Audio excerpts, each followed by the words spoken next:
আসসালামু আলাইকুম এভরিওয়ান, সবাই কেমন আছো? আলহামদুলিল্লাহ, আল্লাহর দয়া এবং অশেষ রহমতে আমি ভালো আছি। আশা করি আল্লাহ তোমাদেরকেও ভালো রেখেছেন এবং সুস্থ রেখেছেন। আজকের ব্লগের প্রথমেই তোমাদেরকে জানাই রমজানের অনেক অনেক অনেক শুভেচ্ছা। রমজান মোবারক। আমাদের কিন্তু রমজান চলে এসেছে, আলহামদুলিল্লাহ। আল্লাহর লাখো শুকরিয়া জানাই আল্লাহর দরবারে যে আমরা বেঁচে আছি এখন পর্যন্ত। আজকে রাতে সেহরি খাবো, কালকে একটা রোজা হবে, এটা ভাবলেই কিন্তু মনের মধ্যে অনেক আনন্দ অনুভব করছি। তো আমি দোয়া করি আল্লাহ যেন সবার এই রমজান মাসটাকে আসলে রহমতে ভরে দেয় এবং শান্তিতে ভরে দেয়। তো আজকের ব্লগটা যারা দেখা শুরু করেছো অবশ্যই স্কিপ করো না, আজকে অনেক সুন্দর সুন্দর পার্ট শেয়ার করব তোমাদের সঙ্গে। আজকের ব্লগটা বেসিক্যালি বৃহস্পতিবারের ছিল। দীর্ঘ 3 মাস পরে আমার মা এসেছে রাজশাহী থেকে, প্লাস হচ্ছে মা আসার আগে আমরা কি কি করেছি সেটাই তোমাদের সঙ্গে আজকে শেয়ার করব।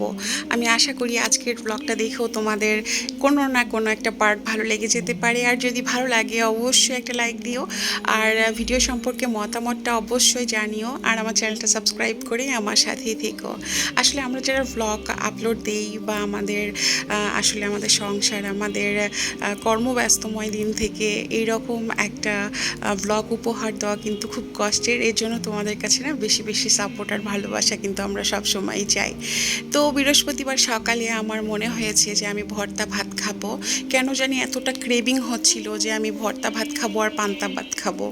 তো পান্তা ভাত কি করেছি, গরম ভাতে পানি দিয়ে আমি জাস্ট পান্তা ভাত খাবো, এইটা আমার প্ল্যান ছিল। আর শুকনা মরিচ নিয়েছি ভেজে। তো আমরা কিন্তু এভাবে বরাবর শুকনা মরিচ দিয়েই ভর্তা খাই, কাঁচা মরিচ দিয়ে খুব একটা ভর্তা খাওয়া হয় না আমাদের। মাঝে মধ্যে কখন যে কি খেতে মন চায় সেটা কিন্তু আমাদের মন আর এই আত্মা ছাড়া কেউ জানে না। তো হঠাৎ করে যেহেতু আমার এই পান্তা ভাতটা খেতে মন চেয়েছে, আমি যে কতদিন পরে পান্তা ভাত খাচ্ছি সেটাও আসলে আমি ঠিক মতো বলতে পারবো না। বাট সেই মুহূর্তে আমার কাছে মনে হয়েছিল এটা পৃথিবীর বেস্ট একটা খাবার। মানে ভর্তা দিয়ে পান্তা ভাত প্লাস শুকনা মরিচ এতটা টেস্ট ছিল, মনে হচ্ছিল যে আমি একটা পুরো বাটি খেয়ে ফেলবো। আর আমার ভর্তাটা কিন্তু খুব ঝাল ছিল। মাশাআল্লাহ, আলহামদুলিল্লাহ, আমার খুবই ভালো লেগেছে, তৃপ্তি মতো খেয়েছি অনেকদিন পরে ভর্তা ভাত। আমার ব্লগের ফার্স্টেই কিন্তু আমি কিছু ভিডিও শেয়ার করেছি, যেটা আমার গতকালকের মানে একদম লাস্ট প্রিপারেশন ছিল আমার রমজান মাসের, সেটা দেখে নিতে পারো। 2 দিন যাবৎ খুব ব্যস্তময় একটা সময় পার করছিলাম। আসলে লাস্টের সময়ে যে প্রিপারেশনগুলো নিতে হয় এগুলো খুবই ইম্পর্টেন্ট, নইলে রোজা রেখে আসলে কোনটা কখন করব তখন না মাথা ঠিক থাকে না। তারপরে আজকে দুপুরে রান্নাটা ছিল মুরগির মাংস দিয়ে আলু রান্না করেছি, একটু ঝোলঝোলও রেখেছি, সাদা পোলাও আর সাথে ডিম ভুনা। যেহেতু মা আসবে এই জন্য এটা রান্না ছিল, মায়ের উদ্দেশ্যে রান্না ছিল। কিন্তু মা কিন্তু দুপুরে এসেছিল না, কেননা আমার মা রাজশাহী থেকে রওনা দিয়েছিল দুপুরবেলা, আর রাজশাহী থেকে প্রায় ঢাকা আসতে অনেক সময়ের একটা বিষয়। আর তাছাড়া মা রাতে পৌঁছাবে। তো এই ফাঁকে আমরা না অনেক দিন হলো দিয়াবাড়িতে গিয়েছিলাম না, আমরা চলে যাই সন্ধ্যাবেলা, এটা আসলে 7টার দিকে চলে যাই 18 নম্বর সেক্টরে। তো এই প্লেসটাতে 18 নম্বর সেক্টরে এই প্লেসটাতে আমি আজকে ফার্স্ট টাইম আসছি। এর আগেও অনেকবার এসেছি, বাট এত জমজমাট না ছিল না, মনে হচ্ছে যে একদম দিয়াবাড়ির যে একটা মার্কেট আছে না সেগুলোর মতো হয়ে গিয়েছে, একদম বিল্ডিংয়ের সাথে এত সুন্দর একটা মানে মনে হচ্ছে এটা একটা মার্কেট বা হচ্ছে 300 ফিটের মতো হয়ে গিয়েছে। এই তো দেখতে পাচ্ছ 18 নম্বর সেক্টরের একদম বিল্ডিংয়ের মেন রোডের সাথে। তো ওদের বাবা বলেছিল যে সবসময় তো চিতই পিঠা খাই, তো চলো আজকে তোমাকে অন্য জায়গায় নিয়ে যেয়ে চা খাওয়াবো বা বাচ্চারা মন মতো কিছু খাবে। আসলে মা আসতে না অনেক দেরি, আর রেদওয়ান স্কুলে গিয়েছিল না, ওর একটাই কথা ছিল, আজকে নানু আসছে, আম্মু আমি ইভিনিং ক্লাসে যাব না, তো ভাবলাম যে সময় যেহেতু কাটছে না আর 2 দিন পরেই রোজা হলে আর আসলে এরকম সময়টা পাবো না আর বের হওয়া হবে না, এই জন্য আসলে আসা। বাট এখানে এসে না খুব ভালো লাগলো, আর চাটা আলহামদুলিল্লাহ ভালো ছিল, বাচ্চারা মন মতো খাবার খাচ্ছে। আর এখানে কিন্তু লোক সংখ্যা অনেক বেশি, আর খাবারের আইটেমের কোনো অভাব নেই। আমরা যারা উত্তরায় থাকি, 18 নম্বর রাজুক যে বিল্ডিংগুলো আছে সেখানে গেলেই কিন্তু এই ফুড কোর্টগুলো পেয়ে যাব আমরা। এক একটা দোকানে এক এক রকম ভ্যারাইটি যে খাবারগুলো, এই জিনিসটা ভালো লেগেছে। মানে সব দোকানে একই রকম খাবার নেই। যেমন 300 ফিটে গেলে না প্রত্যেকটা দোকানে হাঁসের মাংস, চিতই পিঠা, এরকম একটু কনফিউজ হয়ে যায় যে কোনটার খাবার কোনটা মানে কেমন হবে বা কোথায় খাবো এরকম মনে হয়। বাট এখানে এসে না তুমি সকল প্রকারভেদ খাবার পাবা, যে তুমি কোনটা কোনটা খাবা আর কোনটা রেখে দিবা। আর আমার হাজব্যান্ড এসে বলতেছে কি আমি চানাচুর মাখা খাবো, তো লাস্টে এসে সে চানাচুর মাখা খাচ্ছে একদম অতিরিক্ত ঝাল দিয়ে। আর ঝাল আমি এত বেশি খেতে পারি না। কাঁচা ছোলা, তারপরে টমেটো, চানাচুর, বাদাম দিয়ে মাখানো, এইটা প্রায় শুরু থেকে শেষ পর্যন্ত দেখা আমাদের শেষ, যে কোন দোকানে কোন খাবারটা আসলে পাওয়া যাচ্ছে বা কেমন। তো এইখানে এসে দেখি একটা আপু এই দোকান নিয়ে বসেছে, আর দোকানে এগুলো সম্পূর্ণটাই ছিল সুইট ডেজার্টগুলো, একদম কেক বা হচ্ছে তোমার পায়েসও রান্না ছিল, জর্দা, আইসক্রিম সবই ছিল, আর সাথে ছিল পুডিং কেকটা। তো পুডিং কেকটা আমি ভাবলাম যে একটু ট্রাই করে দেখি আসলে এটা কেমন, কেননা আমি আলহামদুলিল্লাহ পুডিং ভালো বানাই, সেই ক্ষেত্রে না অন্যদেরটা ট্রাই করলে আমার মনে হয় যে তারা কেমন বানিয়েছে, এটা একটা আমার মধ্যে আগ্রহ জাগে। তো সেইখান থেকে আমি ভাবলাম যে ঠিক আছে ওইটা ট্রাই করি। বাট ট্রাই করে না মনে হলো যে না, আমি আসলে 10-এর মধ্যে এটাকে 4-5 দিব অনেস্টলি। কেননা আছে না একটা ডেজার্টে, যদি তুমি একটা ডেজার্ট মানেই হচ্ছে যে একটু মিষ্টি তো থাকতেই হবে, বাট ওনারা না মিষ্টিটা একেবারেই কম দিয়েছিল।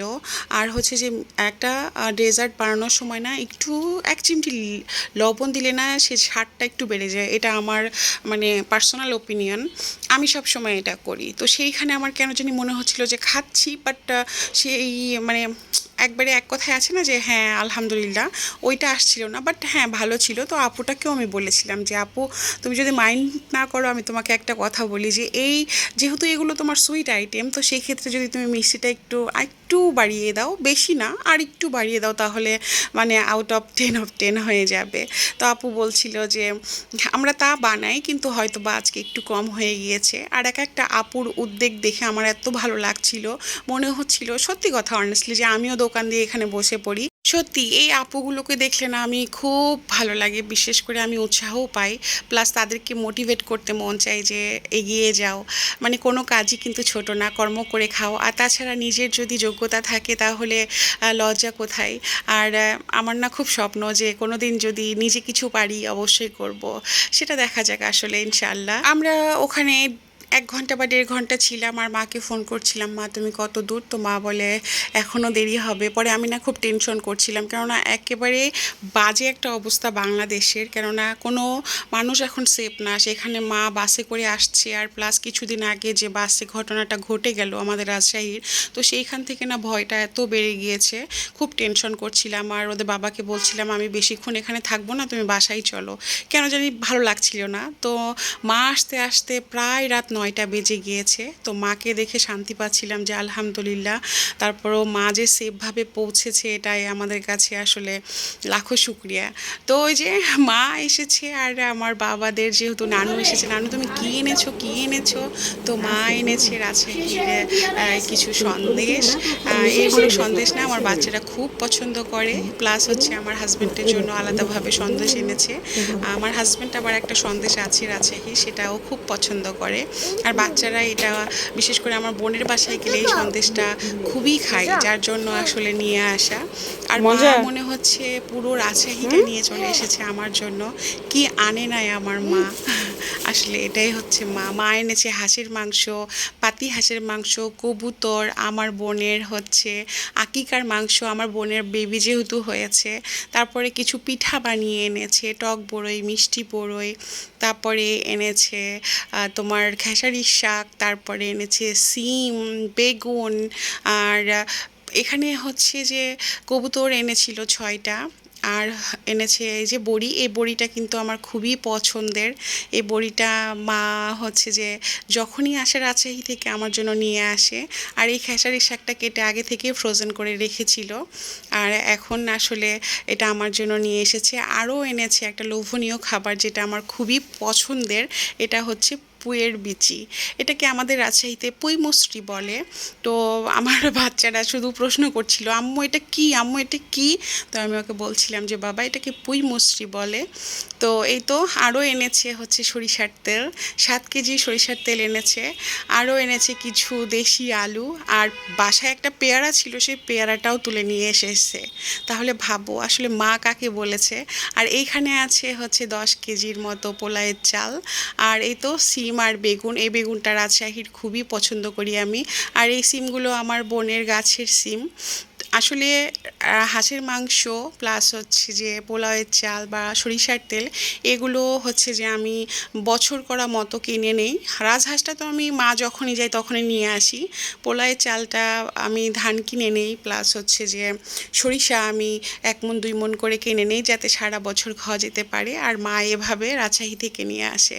তো আলহামদুলিল্লাহ, মা রোজার আগে এসেছে, এর চেয়ে বড় খুশির আসলে কিছুই নেই আমার কাছে। আর দেখতেই পাচ্ছ আমার মা আমার জন্য এত কিছু এনেছে একজন মা হয়ে। আর এই এত দূরের জার্নিতে আসলে এত কিছু আনা কিন্তু খুবই কষ্টের। বাট মা আসার ফলে আসলে আমার 2 বাচ্চা বা আমি নতুনভাবে প্রাণ পেয়েছি। কেননা এক হাতে আমি না সব কিছু হ্যান্ডেল করতে যেয়ে না ক্লান্ত হয়ে পড়ছিলাম, মাঝে মধ্যে মনে হচ্ছিল যে আর পারছি না, মা তুমি কোথায় আসো। আসলে মা কিছু করুক চাই না করুক, মা পাশে থাকুক, এটাও কিন্তু অনেক কিছু। বাচ্চাকে রেখে কোথাও যেতে পারি না, কোনো কাজ করতে পারি না, যেহেতু আমার ছোট 2টা বাচ্চা, ঢাকা শহরে একা থাকি, খুবই টাফ। তো এটাই ছিল আমার প্রথম রোজার আগে শেষ ব্লগ। তোমরা ভালো থেকো, দেখা হবে নেক্সট ব্লগে।